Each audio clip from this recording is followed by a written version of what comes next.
দুদক যে দুটি মামলা করেছে, মাল্টিপারপাস এবং টি প্ল্যান্টেশন।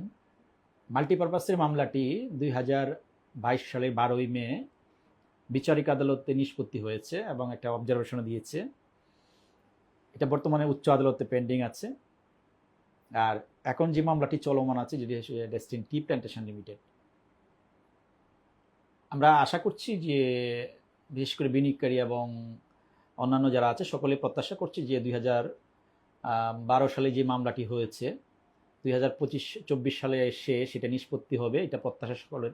এবং সেই অনুযায়ী যদি এটিতেও প্রমাণিত হয় এবং উচ্চ আদালতে যে মাল্টিপারপাসের মামলাটি পেন্ডিং আছে ওইটাতে যদি প্রমাণিত হয় যে ডেস্টিনির মালিক পক্ষ বা ডেস্টিনি কোনো অন্যায় করেনি বা মানি লন্ডারিং করেনি বা প্রতারণা, হস্তান্তর, রূপান্তর কোনো কিছু প্রমাণিত না হয়, টি প্ল্যান্টেশন বেলায় যদি একই অবস্থা হয়, সেক্ষেত্রে ডেস্টিনি কোম্পানি বা বিনিয়োগকারীরা কি দুদকের পক্ষ থেকে বা রাষ্ট্রের কাছে কোনো ক্ষতিপূরণ পাওয়ার কোনো সম্ভাবনা আছে কি? দেখুন,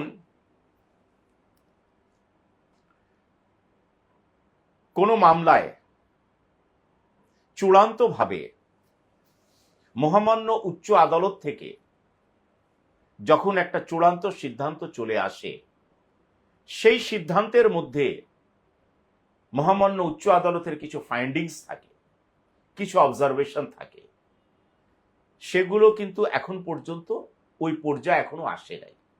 সুতরাং সেই পর্যায়ে যখন পার হবে তখন সেই ভার্ডিক্ট বা জাজমেন্ট বা ডাইরেকশনস বা অবজারভেশনস, সেটার আলোকে তখন সিদ্ধান্ত নিতে হবে যে আমাদের ক্ষতির পূরণের বিষয় বা অন্য কোনো বিষয়ে আমাদের কোনো সুযোগ ওই রায়ের মাধ্যমে তৈরি হয়েছে কি না। সুতরাং সেই বিষয়টি এই মুহূর্তে আগাম চিন্তা আমরা না করে আমরা শুধুমাত্র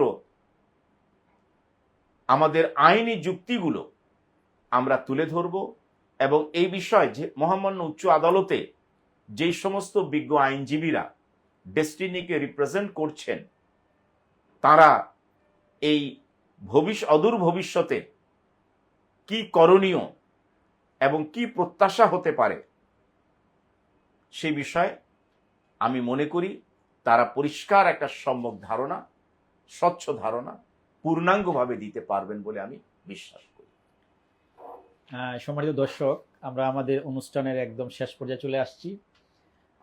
আজকে যে শুনানি ছিল ডেস্টিনি টি প্ল্যান্টেশন লিমিটেডের, এই মামলাটি শুনানি যিনি করেছিলেন জনাব এহসানুল্লাহ সমাজি, উনি আমাদের আজকে স্টুডিওতে এসে মূলত আপনাদের যে সমস্ত প্রশ্ন আপনাদের মনের মধ্যে জাগ্রত হয় বা আপনারা যে প্রশ্নগুলো করার জন্য চেষ্টা করেন, অনেক সময় প্রশ্ন করতে পারেন না, বিভিন্ন জায়গায় জানার চেষ্টা করেন।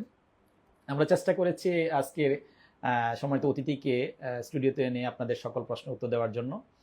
আমরা চেষ্টা করব যে আগামী সপ্তাহে শুনানি হবে আবার মঙ্গলবার, যেহেতু টাইম দেওয়া হয়েছে 8 তারিখ। ওই দিনও আমাদের সম্মানিত অতিথি আমাদেরকে সময় দিবেন আধা ঘন্টা এবং দর্শকদের জন্য এই প্রশ্ন উত্তরগুলো দেওয়ার জন্য চেষ্টা করবেন। সম্মানিত দর্শক, আপনারা আপনাদের এই প্রশ্নগুলো, আরও যদি ডেস্টিনি সম্পর্কিত কোনো প্রশ্ন থাকে, আপনারা অবশ্যই সেগুলো আপনারা কমেন্টের মাধ্যমে জানাবেন। আমাদের সম্মানিত অতিথি আপনাদের প্রশ্নের উত্তরগুলো দিবেন। আমরা একটা শেষ সময় চলে আসছি, যেহেতু 29 অক্টোবর। 29 অক্টোবর যেহেতু মামলাটি দেওয়া আছে, 15 দিন আদালত বন্ধ ছিল, সেক্ষেত্রে কি এটা টাইমটা কি 15 দিন পিছনে যাওয়ার সম্ভাবনা আছে কি? প্রথম বিষয়টা হলো যে মহামান্য উচ্চ আদালত যেই সিদ্ধান্ত দিয়েছেন, যেই মেয়াদ দিয়েছেন 1 বৎসর, আমাদের সকলকে মনে রাখতে হবে এই 1 বৎসর মানে 365 দিন শুধুমাত্র working days shall be counted, শুধুমাত্র কার্য দিবসটি গণনা করা হবে। সুতরাং সেই ক্ষেত্রে আদালতের কার্য দিবস কতদিন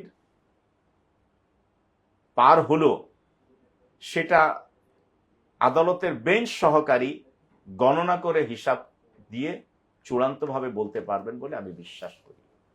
তবে আজকে লার্নেড পাবলিক প্রসিকিউটর নিজস্ব হিসাব অনুযায়ী তিনি বলেছেন নভেম্বরের 15 তারিখে, নভেম্বরের 15 তারিখে এই হিসাবটি তার নিজস্ব। সুতরাং আমি মনে করি যে আগামী ধার্য তারিখে আমরা যিনি বেঞ্চ সহকারী আছেন, তিনি ওয়ার্কিং ডেজটা কাউন্ট করে বলতে পারবেন যে আউট অফ 365 ডেজ, 365 দিনের মধ্যে মোট কতটি কার্য দিবস অতিক্রান্ত হয়েছে এবং অবশিষ্ট কত দিন রয়েছে।